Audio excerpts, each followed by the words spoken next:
hi, nobody. Oh, there's someone watching. Hi. This is great. You know, this crazy crisis is bringing out, in so many ways, the best of people.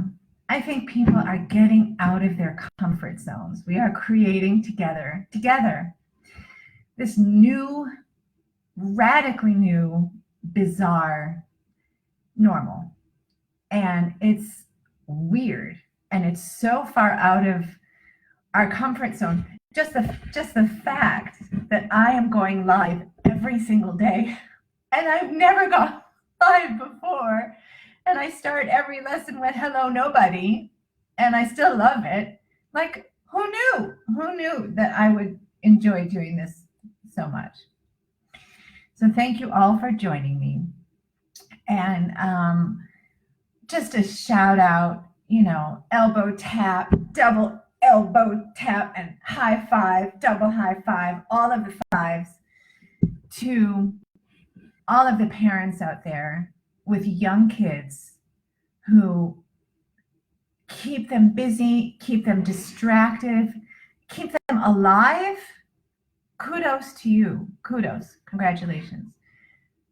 That you are my heroes. It is so hard to be a parent. It's the hardest job there is. And to be a parent with young kids that are home all day, my heart goes out to you.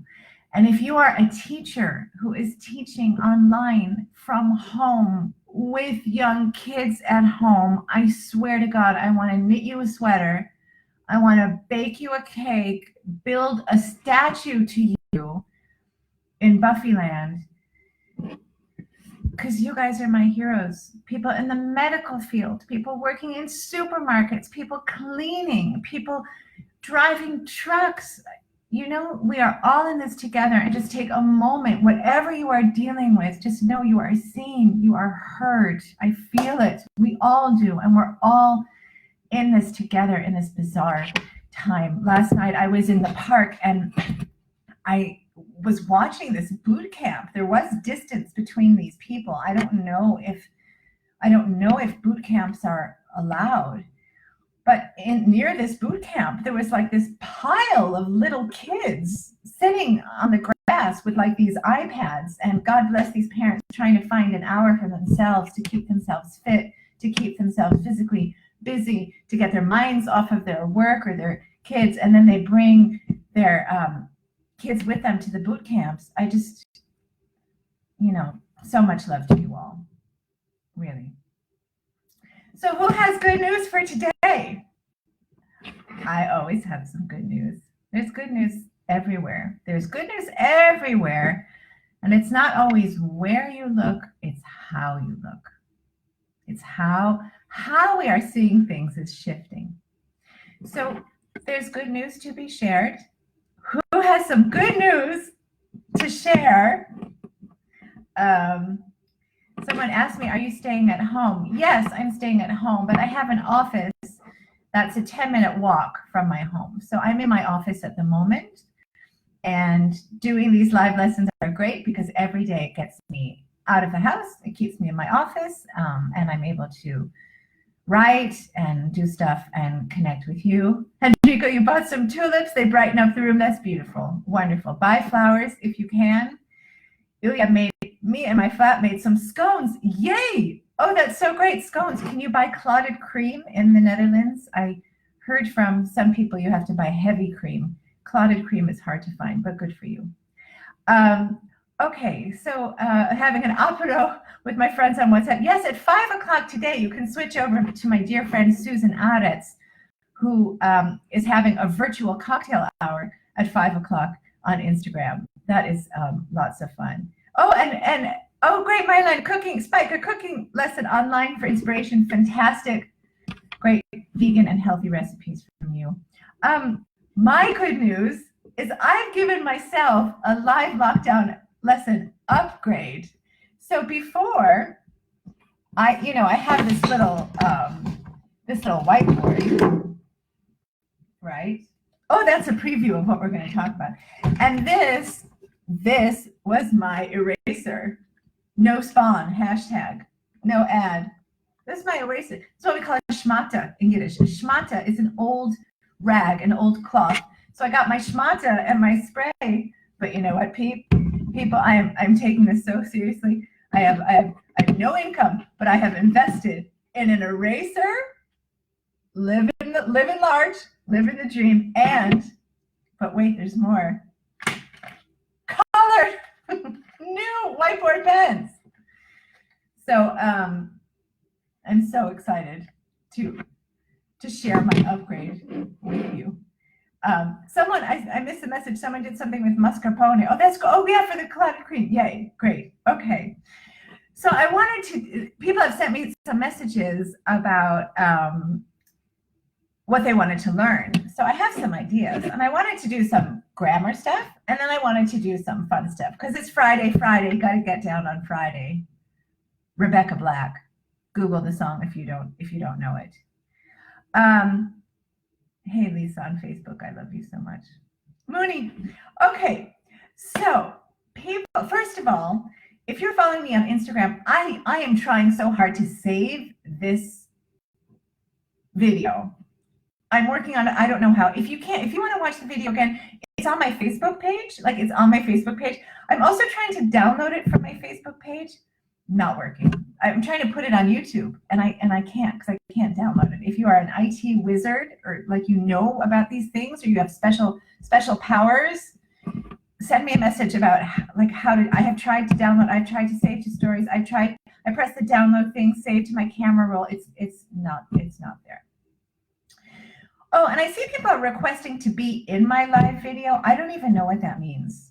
So I'm okay with this. What does it mean if you're in my live video? I don't know. Hugs from Belgium. Amai! And speaking of Belgium, I talked to Alex Collier yesterday from Hooverphonic, who is the Belgian entry for the Song Festival. And he is doing great. He is doing great. And I'm so happy for him. And Jean-Gu also. I've spoken to Jean-Gu. He is fantastic. People are working on new material. People are not letting this stop them. They're using this time to create more masterpieces. So I'm so proud of my artists. I am amazed at their artistic professionalism, that they are using this time, even though the Song Festival is not happening, to continue to make their art.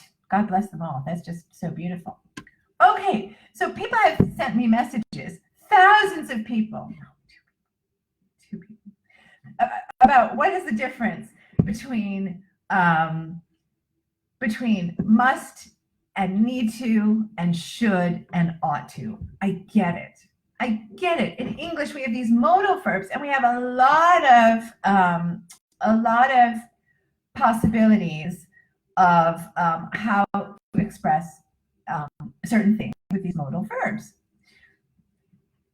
There is some overlap between them. Let me explain. And then there also isn't. It's a little confusing. So if you say, if your friend says to you, you should stop smoking, and you should. I'm that friend. If you smoke, don't. Like, your lungs, you need your lungs now more than ever. Do not. I mean, vaping, e-cigarettes, blah blah blah. Don't do it. But if someone says you should stop smoking, they're giving you advice. They're giving you advice.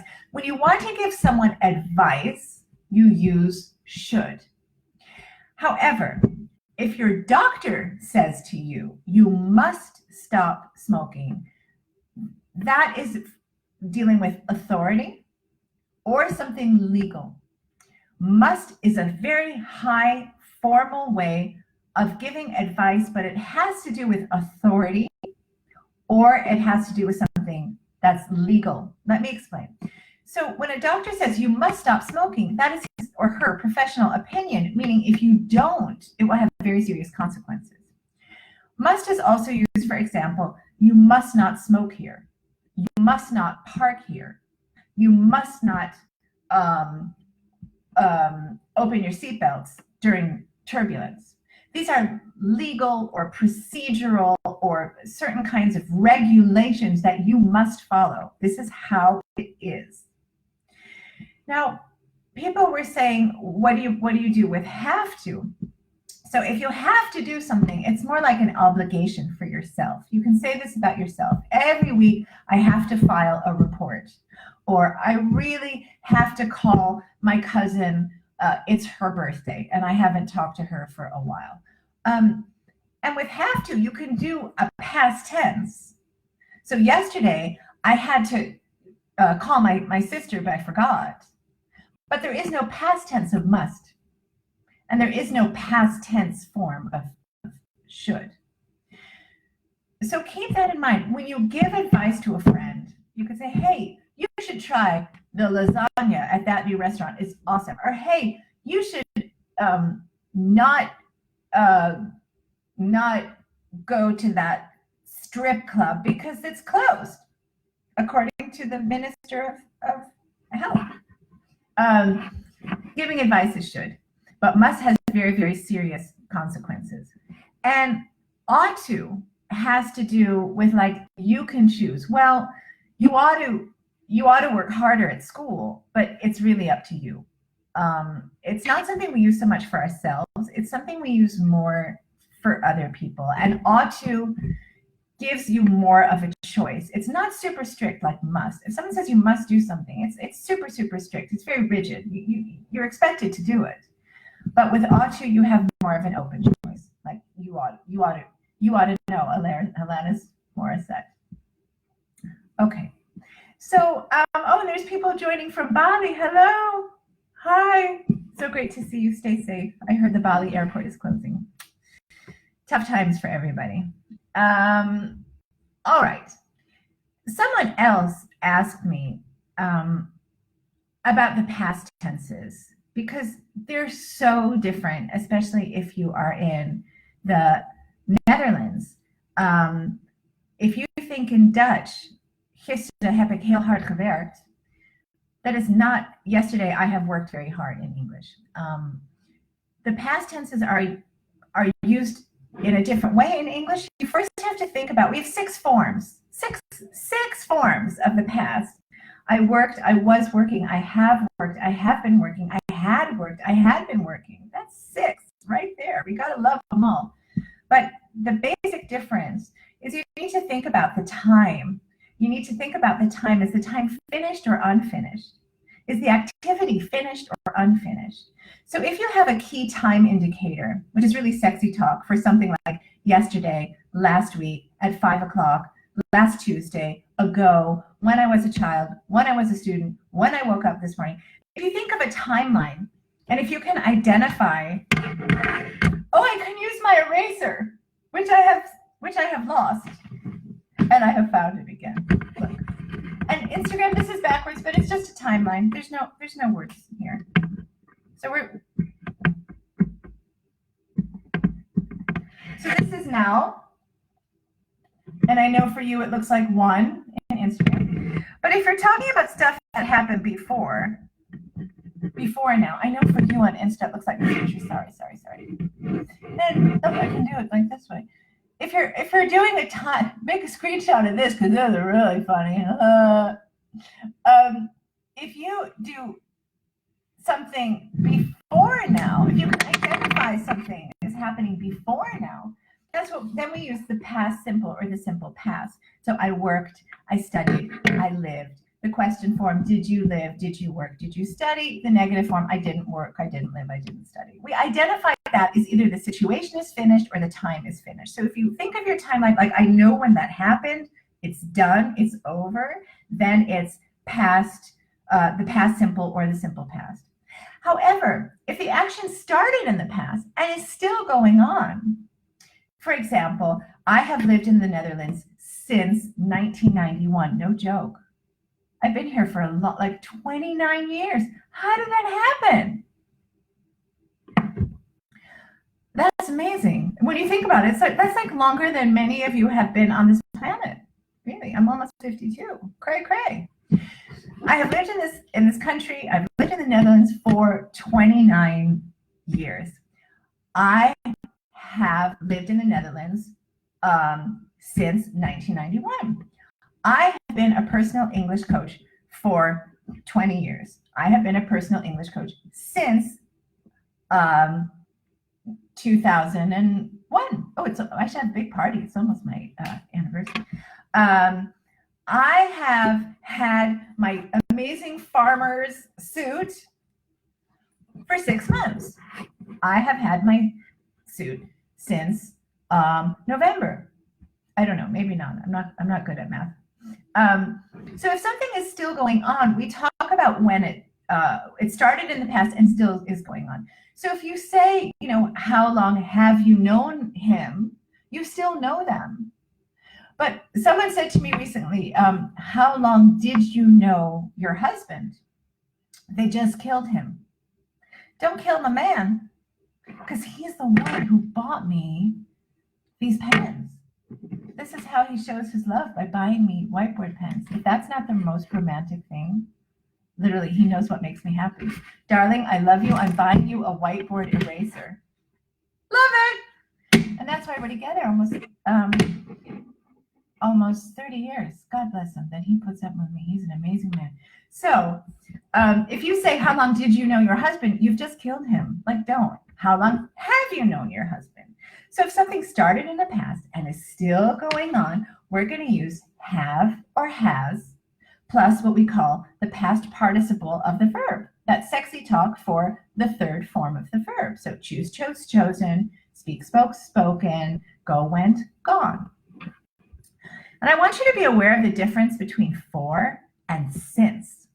So for talks about a period of time. So how long have you lived in London? I have lived in London for 5 years, 4 or 5 months, 4 or 5 days. For is the period of time. But you can also answer those questions with since. How long have you lived in London? I have lived in London since 1995. Since March, since last Tuesday. Since is the day, date, or time that it started. And for is for the period of time. They're both correct. But I train all my clients to use both forms so that you're not using the same form over and over again. And I see on Instagram, people are asking me to wave at them. What do I do? Like this? I'm waving. There you go. There's your wave. Thank you. Okay. Someone has asked me, there are people who don't stay at their home. What do you advise? Well, I want you to be safe, and I want you to take precautions to remain safe. So the problem is you cannot control what people around you are doing, but you can absolutely control yourself. So if someone is near you and they cough, you can't control if someone is coughing, but you can control how much distance, hopefully, you have between you and that person. And I saw on Twitter today a photograph of people commuting. When you have a commute, that's what we call your travel from your home to your office. Many people are working from home, but many are not. Their morning commute on the London Tube, because so many underground stations have been shut down, there were so many people packed into the subway car, packed. And that is unsafe. And I'm quite surprised that London has not had a lockdown yet. This morning, starting last night, California, the state of California, with 39 million people, is on lockdown. And it would not surprise me if we had this in the Netherlands. That's on its way. So I am out every morning early after my morning meditation. I'm running and I'm walking in the park. I do between 14 and 16,000 steps a day, soaking up that nature, soaking up that energy of the grass and the trees. I really hope that we can keep that going for as long as possible. Okay, so who has questions for me? Let's have a little question round. Let me see. I don't want people to be in my live video. I don't even know what that means. And I have this set up. I'm holding it in my hand because I have it on a if any comments.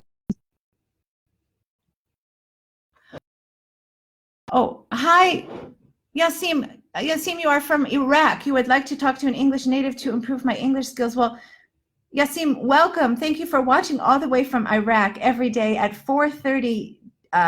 Sorry, Instagram. That was way too close. Every day at 4:30, I will be doing live lessons here for free on Facebook and on Instagram. You are absolutely welcome. Okay, what is the difference between every day as one word and every day as two words? That is a very good question. I'm afraid I don't know how to say your name because it's in Arabic, but thank you for asking that. What is the difference between every day as one word and every day as two words? Great question. Let me get myself settled here. Oh, what have I done? Okay, I'm still with you, Facebook. I'm still with you. Okay, so if you have every day as two words, that is a time indication. So every day I take a shower. Every day I go outside, or I drink water, and I should be drinking more water. Just a minute. I hope stay hydrated, people. I drink a liter, 2 liters of water every day. That's every day as two words, like every week, every morning, every year. That's a time indication. But if we use every day as one word, it describes something. It's what we call an adjective. So I am wearing my everyday clothes. These are not my fancy clothes. I'm not going anywhere. I've got some fancy clothes in my closet. I've been to like red carpet stuff, which now seems like it was from another planet, but I've got fancy clothes. These are my everyday clothes. It describes something that's common or something that's usual or something that's normal. Thank you so much for asking. Why would someone want to be in my life? Let me see if there's more questions. Oh, you are my best teacher. Oh, and how about need to? Okay, that's a very good question. Thank you for asking, Hannah. She asked, when do you use need to? So need to is something that you can say to yourself, and you can also say it to someone else. It's a very strong advice, like you need to work harder.